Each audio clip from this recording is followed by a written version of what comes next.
Glória a Deus. Vamos orar? Está mais perto agora, irmão Cláudio? Está mais perto do altar?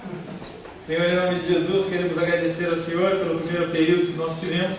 Queremos consagrar a Ti esse segundo período que nós estaremos iniciando, pedindo a Ti que o Senhor nos abençoe com o entendimento, com a Tua graça, com a Tua misericórdia. Carecemos da ação do Teu Espírito sobre as nossas vidas, para que nós venhamos a entender as coisas concernentes ao Teu reino e à Tua palavra, Pai. Em nome de Jesus. Amém. Amém. Semana passada nós finalizamos o tema dentro de santidade, sem a qual ninguém verá o Senhor. Vai embora já, irmão Cláudio? Já, irmão Cláudio. Ele não gostou, né? Está muito forte, está muito pesado ainda? Nós acabamos o combate na semana passada e agora nós vamos falar sobre o preço. Tem salvação, tem preço. Nós vamos falar um pouco sobre preço. Lucas 14, 28.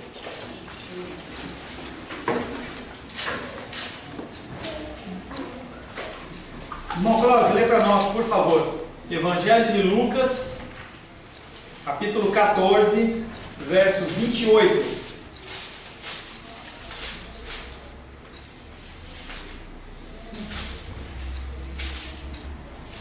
14:28.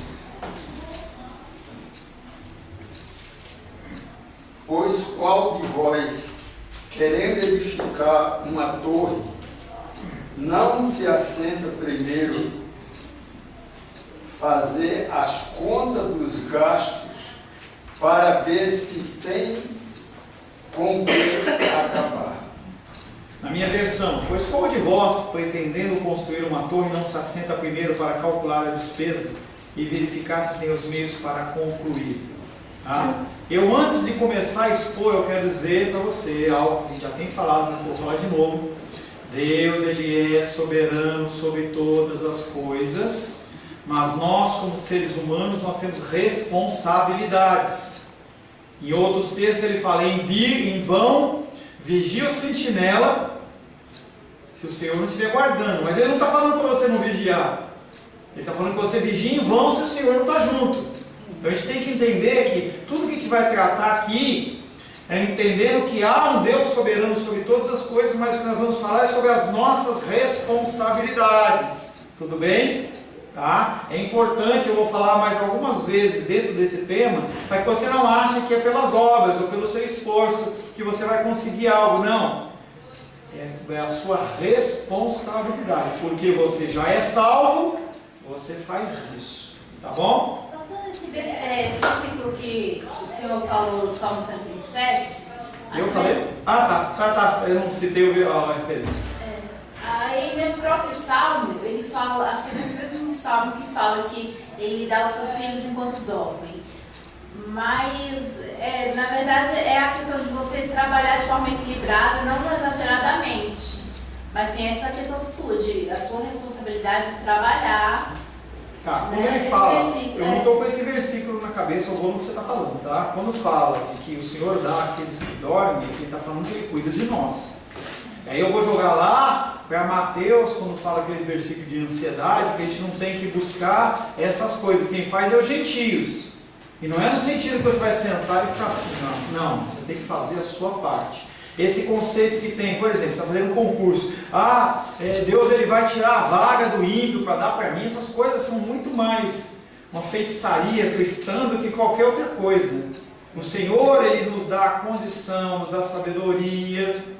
E dentro de um conceito natural, Minísia vai passar num concurso, soberania de Deus, mas pelo seu esforço. Se você não fizer por qual motivo, você não vai passar. Ai Deus, mas eu prometi que eu vou dar o primeiro salário para você. Quem disse que Deus está preocupado com o seu primeiro salário? Ele é Deus do olho da prata. E aí o ser humano ele começa a entrar em umas invenções, umas loucuras de cabeça. Tá? Então, Deus ele dá enquanto dorme. Ele está falando sobre cuidado, que a gente pode descansar em Deus. Não que você não vai fazer nada. Aí eu vou ficar quieto. Agora eu só vou para a igreja. Buscar em primeiro lugar o reino de Deus e sua justiça, e todas essas coisas serão acrescentadas. Bom, eu vou ficar orando, vou para a igreja. Deus não está falando isso. Está falando que você tem que fazer, que você falou, de uma maneira acordada. Você tem tempo para todas as coisas. Você separa o teu tempo para o Senhor, você separa o seu tempo para estudar, você tem que ter um tempo para se relacionar com a sua família. Tudo isso é dividido. E você agindo dessa maneira, o que acontece é que Deus abençoa. Tudo bem? É como diz aquele versículo, né? Pedi e dá-se-vos-á. É claro, essas bênçãos de Deus, tanto na área espiritual, eu acredito assim, não sei se está certo, quanto na área... Assim, quando você precisa de um emprego, você vai buscar, não é isso? Então Deus vai te dar, mas vai te dar pelo teu esforço, ou não, né? Então, duas coisas. tem... Primeiro, esse versículo que você falou não fala disso. Não fala disso. Tá? Pedir, dar-se-vos-á, está falando em relação à sabedoria. Para que a gente entenda. Isso aí funciona para português, para geografia, história, qualquer coisa. Revista Caras, Correio Brasiliense, Bíblia. Você não pode tirar um pedacinho assim e falar assim, eu quero entender isso. Não, você tem que ler o texto anterior e o texto posterior para você fazer a interpretação de texto. Algo que a gente fez na escola. Lembra lá que você tinha aula com a Dona Maria há 10, 20, 30, 40 anos atrás, que mostrava o texto lá do Joãozinho e tal. A interpretação que o Joãozinho estava querendo fazer. Você lê o texto e você vai ver. Não é só procurar a frase. O contexto desse versículo que você falou nós temos que pedir, dar-se-vos-á, é sabedoria, não é Brastemp, não é noivo, não é carro, não é casa, é sabedoria. E aquele que bate, recebe. Então, está falando de sabedoria, que é algo que é falado lá também, lá no Antigo Testamento com Salomão. Se você quer sabedoria, peça. Por isso que quando Salomão ele pede sabedoria, é algo que foi muito agradável aos ouvidos de Deus, porque ele não pediu bens, que é na sequência que Deus fala. Você não pediu bens, não pediu poder, não pediu dinheiro, não pediu mulheres, mas você pediu o quê? Sabedoria. Que é o quê? Instrução de Deus para tomar as decisões. Isso que é ruim conhecer a Bíblia. É que a gente tem que ler a Bíblia de uma forma calma e pausada. Eu comecei a fazer um estudo de Romanos, eu estou há quase 2 semanas, eu ainda estou no 2º capítulo de Romanos. Tá? Bem devagarzinho, leio todo dia o mesmo capítulo. Então a gente entende isso dentro de leitura funcional?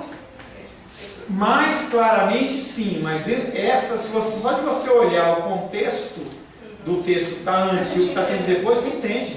Porque que nem buscar o reino de Deus, sua justiça e todas essas coisas serão acrescentadas. E aí antes de falar esse versículo está lá, que ele vai nos dar alimento, vai nos dar vestuário, aí ele vem falando de ansiedade, vem falando do alimento do passarinho, o alimento, o vestuário do lírio do campo. Todos esses textos estão falando de alguma coisa que depois ele vai fechar. Buscar primeiro o reino de Deus, sua justiça e todas estas coisas. O que? O básico para a gente viver. É aquilo que eu brinco com vocês. Ele promete o pão diário, não o filé nenhum diário. Voltando para o nosso texto. Salomão só pedia sabedoria, mas ele conquistou todas. Ele recebeu todas essas coisas. Deus se agradou do pedido dele e falou: porque você pediu para mim sabedoria, eu vou te dar sabedoria e mais tudo que eu te dei. Isso é natural. Se a gente vive uma vida cristã, segundo os padrões de Deus, por que Deus ele vai permitir que algo errado venha, se não seja para o nosso crescimento e o nosso entendimento? Quando você entende o conceito de soberania, eu não estou falando que eu vivo isso não, gente. Quando a onda bate no meu muro, entendeu? Eu tremo as pernas que nem você, entendeu? Mas se a gente entende que Deus está no controle de todas as coisas que acontecem na nossa vida, elas têm um objetivo: glorificar o nome dele, através do quê? Nosso crescimento, das nossas ações, porque ele é Espírito e na terra a ação provém de mim e de você.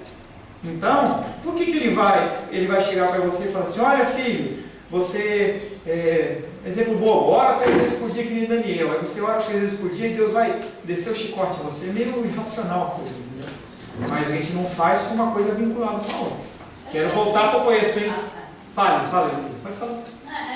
Porque esses apóstolos, Paulo, Pedro, esse pessoal, essas turmas assim, eu acho que eles não tinham essa vida confortável que a gente tem, né? Você acha? Você acha? O padrão, vou cortar você, deixa eu cortar você. O que Jesus Cristo falava que ele tinha onde recostar a cabeça? Ele não tinha. Exatamente. Ele não tem nenhum lugar de morar. Os apóstolos eram a mesma coisa. Eles não eram pessoas ricas. Continua. Porque a gente às vezes fica meio assim incomodado pela vida que a gente às vezes é uma vida confortável servir a Deus assim com essa vida confortável, assim. Sei lá, às vezes bate uma sensação de não conseguir às vezes desfrutar assim dessas bênçãos, porque você fica vendo a realidade da vida das outras pessoas, né? Assim, às vezes... Que bom que você olha para a vida das outras pessoas. A maioria nem olha. Eu quero o meu e o resto que se lasque. Normalmente porque é às assim. vezes você vê realidades assim, sei lá, aqui em Brasília mesmo, ou às vezes em um lugar distante como na África, assim, realidades de pessoas com situações miseráveis de vida, né? E é muito fácil, assim, né, a gente dizer que serve a Deus, assim, dessa vida confortável que a gente vive, assim, né? Mas isso, Menisa, sabe como se chama? Estão um pouco incomodados. Esse tipo de questionamento é algo que nós temos no nosso coração que chama-se justiça própria. Quem que definiu a Menise morar e viver como ela vive? Eu. Então você acha que ele está errado? Não.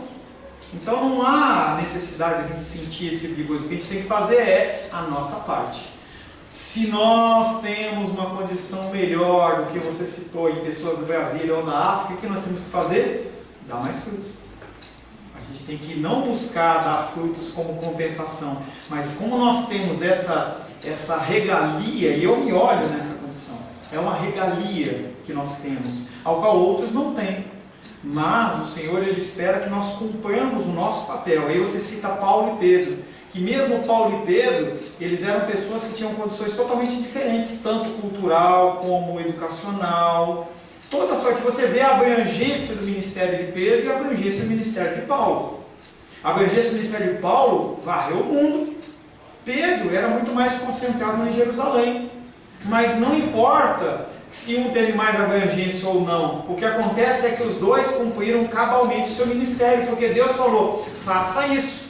E se você é comissionado para fazer isso, ponto. Se Deus ele comissiona a Menise a ir lá e cuidar das crianças da favela, é isso que Ele está pedindo para você fazer. Faça com excelência. Quando Ele olhar para você, se encontrar e falar assim, Menísia, você é minha filha amada em quem tenho prazer. Poxa, Deus, mas olha, o pastor Paulo, ele vai ler pastor da igreja, ele se sacrifica mais, ele faz, não importa, entendeu? O importa é que ele te deu uma função para você fazer e você executou. Então, cada um tem um dia. Tá? É um assunto muito legal de se falar, mas deixa eu voltar para o nosso país.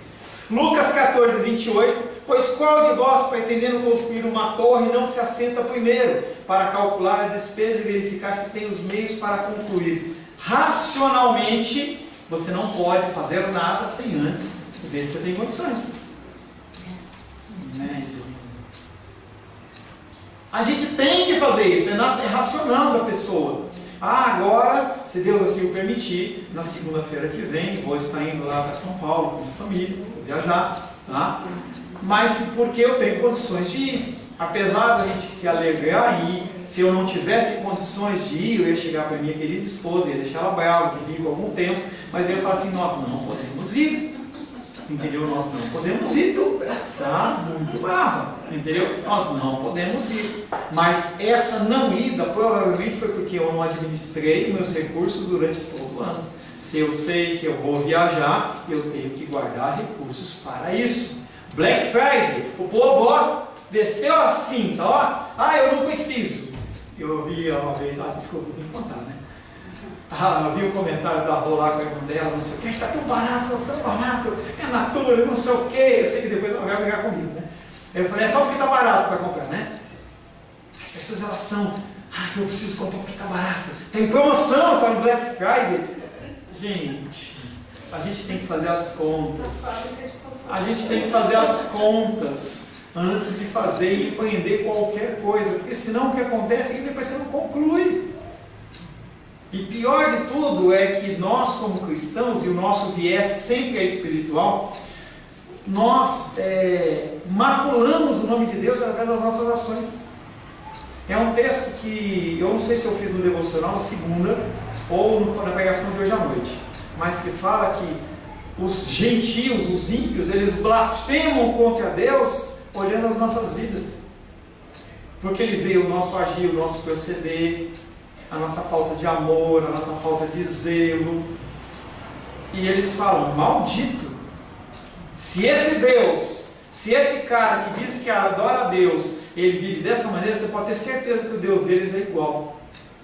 Isso é a referência. Eita, e é isso mesmo. As pessoas quando vêm, tenta alugar um imóvel, não aqui em Brasília, eu nunca tive esse problema, mas tenta alugar um imóvel lá em São Paulo e fala que é de igreja. Vai lá. Os caras não alugam. Porque as igrejas ficam atrasa. Quando é de noite, quando o cara vai ver, o salão está vazio e o aluguel não foi pago. Igrejas grandes fazendo isso.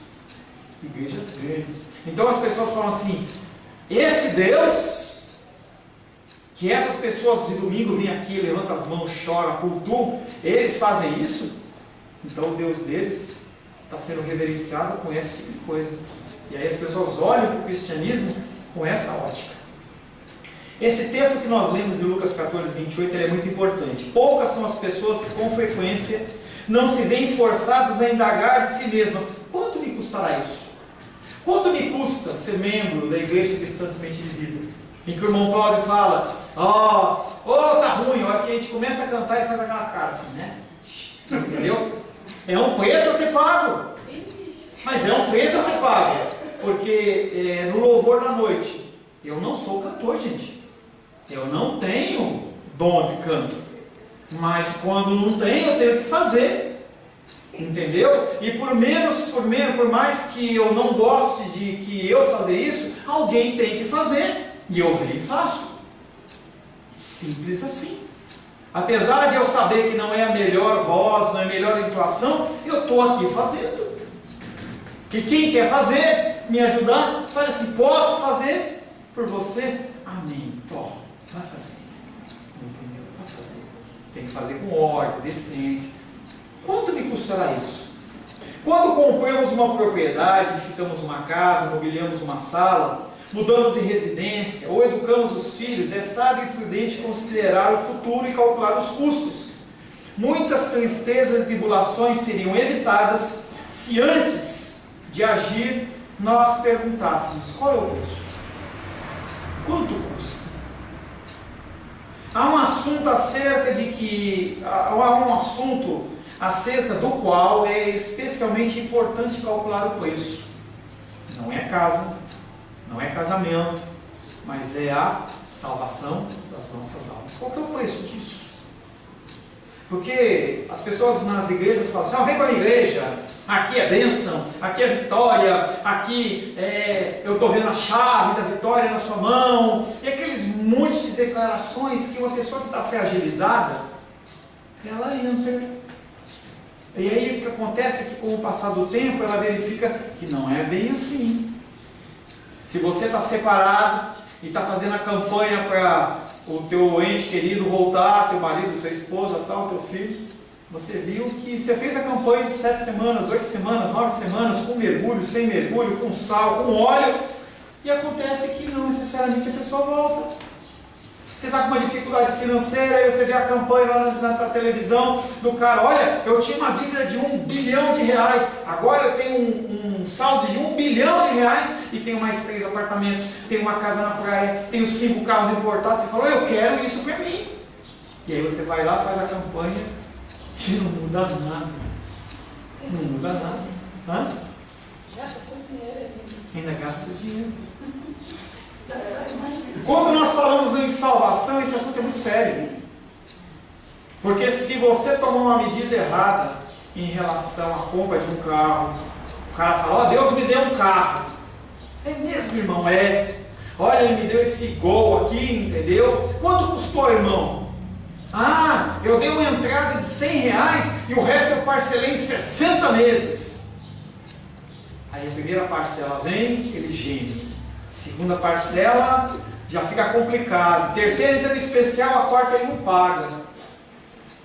Fez a conta? Aí pode devolver o carro, ao dano financeiro. Mas e quando fala de salvação?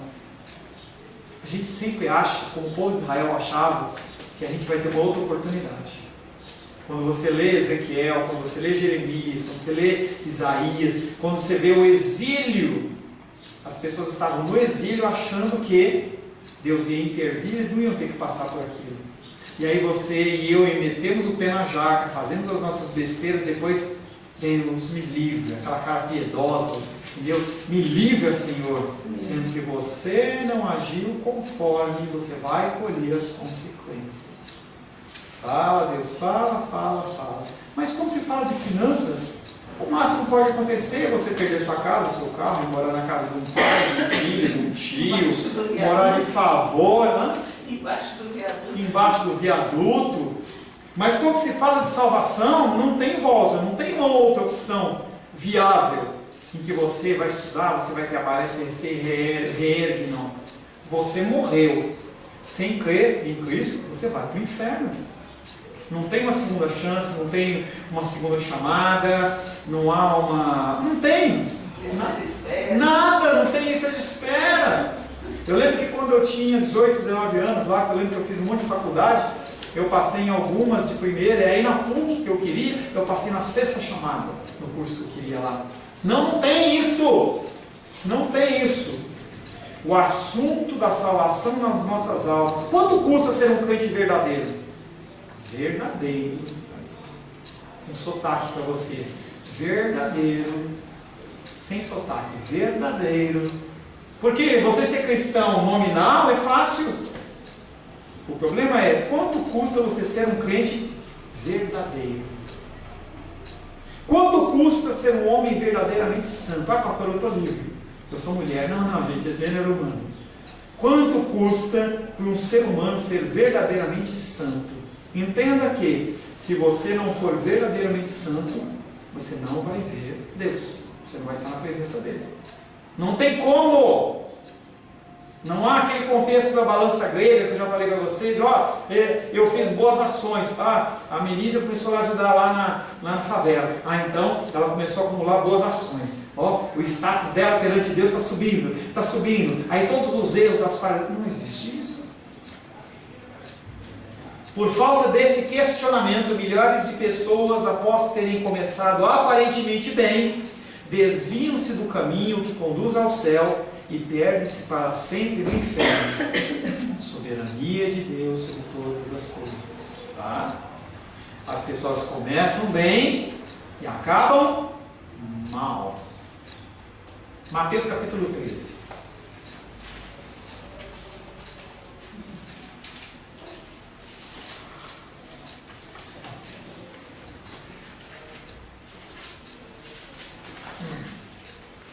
Mateus capítulo 13. 13. Sexta-feira 13. Mateus 13.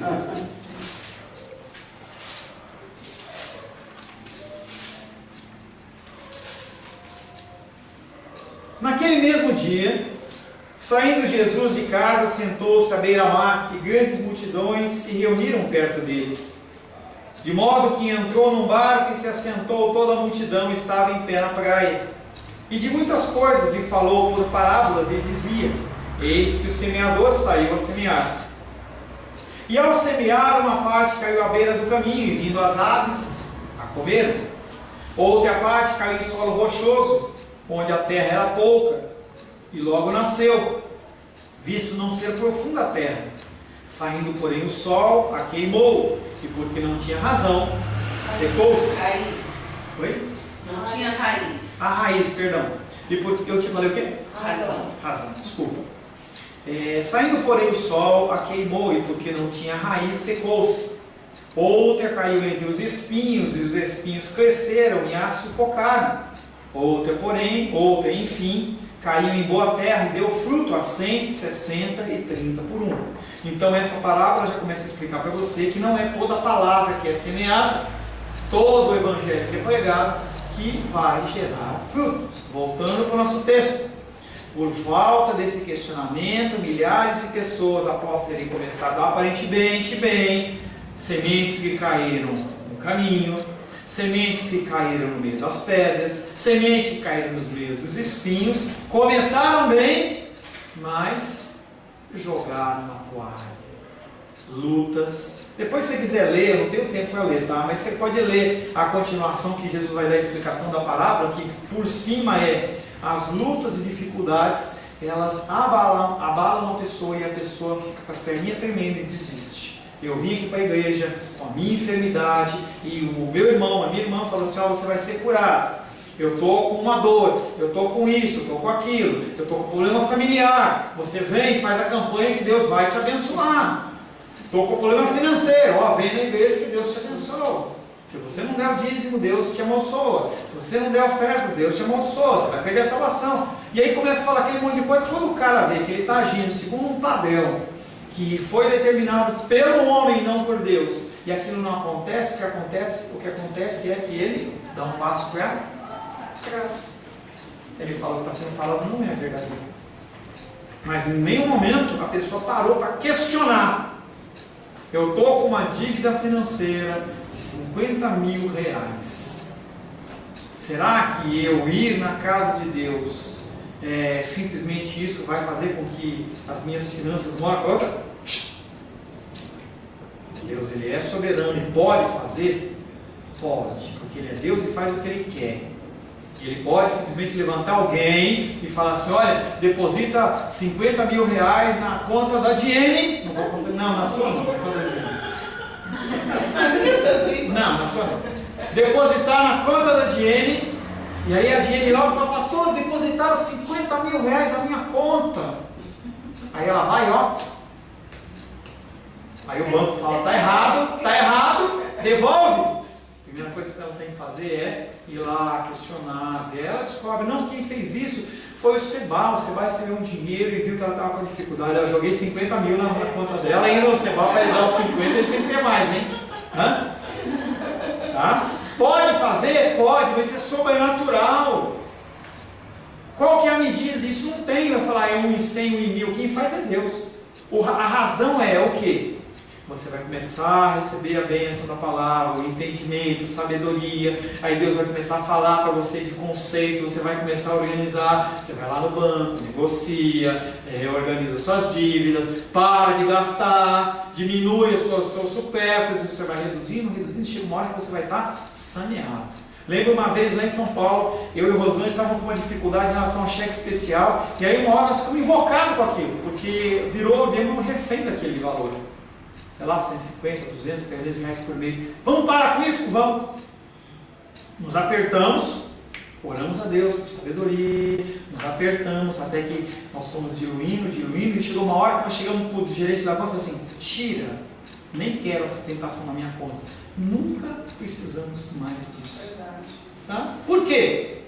Racional, com a sabedoria de Deus, nós agimos. Pastor, essa parábola do semeador, mas não tem um versículo que fala que a minha palavra não volta vazia?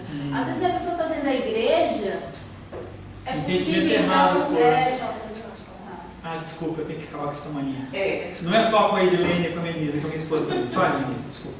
Às vezes é possível, então, às vezes a pessoa está dentro da igreja, mas o coração dela está tão duro que ela sai da mesma forma, a palavra de Deus não penetra, ou ela está com a cabeça cheia de preocupações, então ela sai do jeito que ela saiu. Assim. A palavra de Deus mente? Não. Então, dentro dessa situação que você contou, acontece? Acontece ou não acontece? Não. Acontece? Eu te falo assim, acontece a situação. não volta vazia. Mas então... o que é que o versículo está falando? É isso que você está dizendo ou o que o texto quer dizer? O que o texto está dizendo? O nosso entendimento desejoso é, eu vou falar para todo mundo, e porque a palavra não volta vazia, você vai acreditar na marra. A palavra de Deus, ela é como a neve ou a chuva que cai do céu, e não deixa de cumprir o seu propósito, que é regar a terra, para então ela poder, por causa da evaporação, os princípios da biologia, ela... Da mesma maneira é a palavra de Deus, que não volta vazia, pelo contrário, ela cumpre o propósito ao qual ela foi designada. E por mais chocante que seja para você ouvir a primeira vez, a palavra de Deus ela também serve para condenar pessoas. Então a palavra cumpre o propósito, seja para te condenar, seja para te salvar. Há pessoas que vão estar no dia do juízo, em que elas vão falar assim, Senhor, eu nunca ouvi de Jesus. Aí Jesus vai falar assim, mentira. Lembra aquele dia assim assado, que eu coloquei a minha filha, Menísia, para falar com você e ela falou do amor de Deus e você não creu? Você pregou para ele e ele foi condenado porque ele não creu na palavra que você pregou. O voltar vazia e cumprir o seu propósito não é de todo mundo ser salvo, e sim de que todo aquele que crê e for batizado será salvo. Mas para crer ela precisa ouvir. Mas se ela não quer, ela vai ser condenada. Então a palavra não voltar vazia não quer dizer que todo mundo vai ser salvo, mas quer dizer que ela vai ser condenada pela pregação da palavra, porque ela não quer. Ela quer o quê? Festa, ser feliz, aleluia, alegria. Dentro da igreja também, Menísia, o maior grupo de pessoas não convertidos, não o maior, mas uma grande parte das pessoas não convertidas na igreja, no mundo, está dentro da igreja. Já contei esse estudo, você não participou. Foi feita uma pesquisa em São Paulo em que 85% das igrejas pregam heresia. E as pessoas estão muito satisfeitas com o que está sendo pregado. O Evangelho não é prosperidade. O Evangelho é sofrimento. A teologia do sofrimento fala do que Cristo sofreu e que os seus discípulos vão sofrer. E a gente acha que não é isso. Eu quero é a bênção. Digo para você que você passar em concurso não tem nada a ver de você estar aqui ou não. Você está na igreja para buscar conhecimento e relacionamento com Deus. O que vai ser concedido para você não tem nada a ver com a sua vinda. Se você vem para a igreja no objetivo de receber algo em troca, isso chama-se macumba, que é a mesma coisa do cara que vai lá na encruzilhada, coloca o frango e a farofa lá e fala, olha, eu quero isso, eu quero aquilo. Não, nós vemos para a igreja para adorar a Deus. Nós não somos merecedores de nada. E mesmo assim, o Senhor, na sua misericórdia, Ele não nos imputa o pecado, a punição do pecado que nós merecemos, porque Jesus Cristo morreu na cruz do Calvário. Só. Nós temos que entender que nós vamos entrar nos portões celestiais como pecadores miseráveis, dignos de ir para o inferno. Só não vamos para o inferno porque Deus executou a misericórdia dele sobre as nossas vidas. Pastor, a semana passada eu estava conversando com alguém de uma igreja assim, que prega a prosperidade. Aí eu falei que na minha igreja era diferente, que a gente valorizava assim, mais o sacrifício, né, de Cristo e tal. E que a gente tem que se negar e se carregar a nossa cruz. Aí ele falou assim, tem fé para carne, tem gente que tem fé para carne e tem outros que tem fé para legume. Aí eu falei assim, não, a fé é a mesma, tanto para carne quanto para o legume. Mas assim, ele quis dizer que ele tinha uma fé para comer carne e que a minha fé era só para que Deus te leve comendo legume para o céu.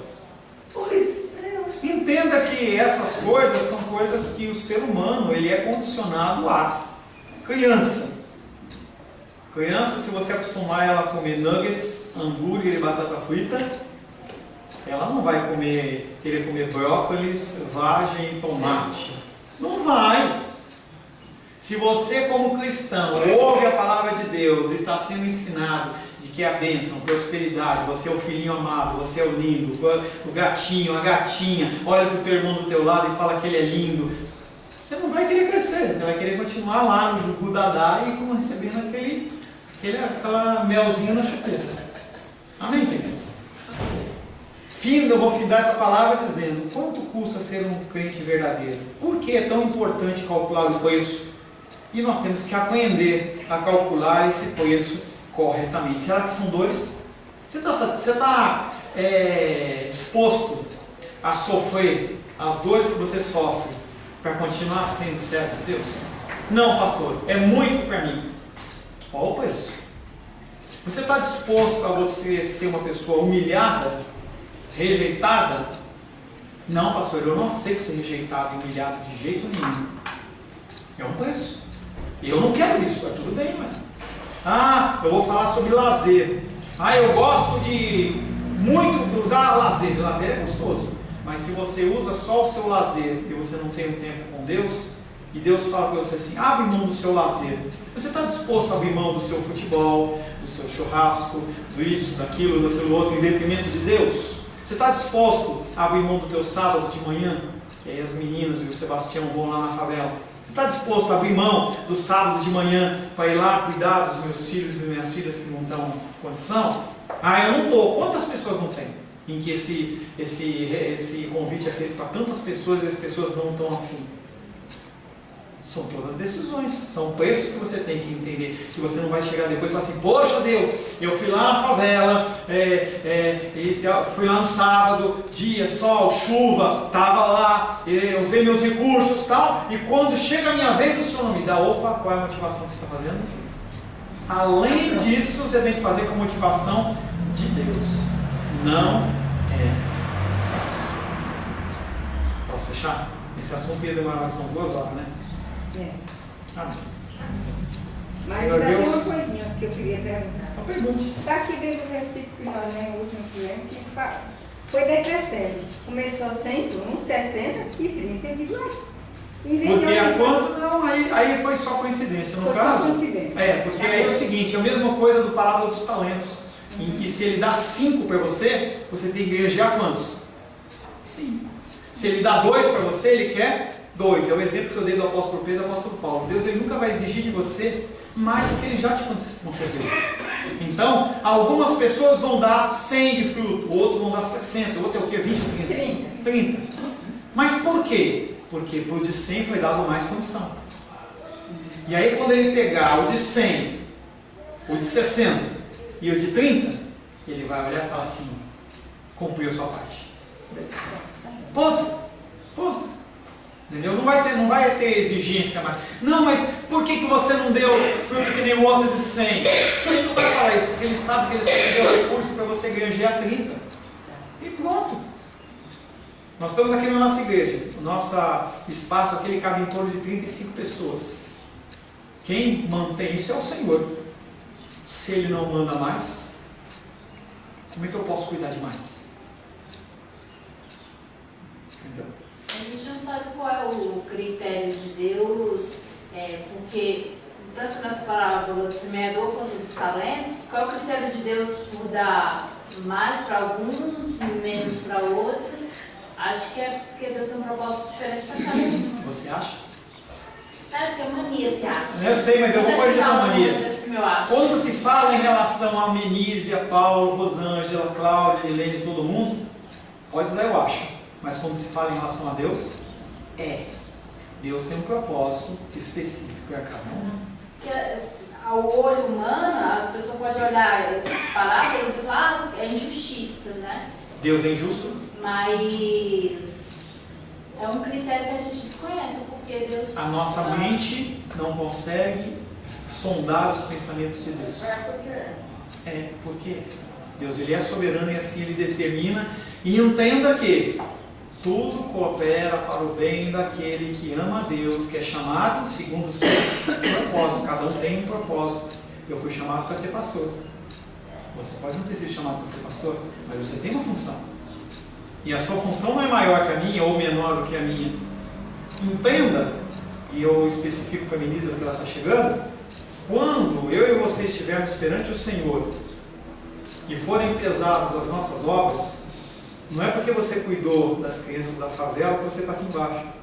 Se você cuidou com excelência, você vai estar no mesmo nível ou acima, dependendo de como agir. Não há esse tipo de contexto de que eu sou mais ungido, eu sou mais santo, que eu vou ter mais regalia. Não tem isso. Nós somos iguais, porque o sacrifício de Cristo foi feito por todos de uma forma igual.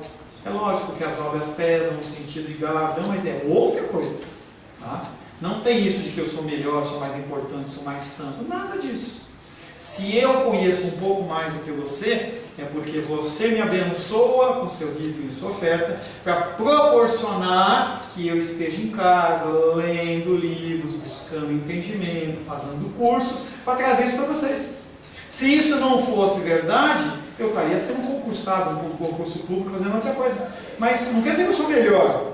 Quer dizer que eu tenho mais tempo comissionado por Deus para fazer isso. Porque muita gente, eu acho que muito cristão tem aquela imagem de galardão, assim, que normalmente servos de Deus que normalmente são muito conhecidos, recebem muito aplauso nessa terra, e aqueles irmãos que estão mais no anonimato e que oram assim, que não chega a ser conhecido pelas pessoas, que essas pessoas no anonimato, nos céus, vão ter mais galardão do que receber aplausos nessa terra. Sim e não. Sim e não. Tá? Depende. Se a pessoa ela fez com a motivação correta e ela foi aplaudida aqui, ela já recebeu o seu galardão. Mas se ela não está atrás disso, Jesus Cristo ele foi aplaudido depois da multiplicação dos pães, mas ele, porque eles queriam fazer ele rei, e ele tem um nome sobre todo nome. Então depende. Depende da motivação do nosso coração em relação à execução das coisas que o Senhor coloca nas nossas mãos.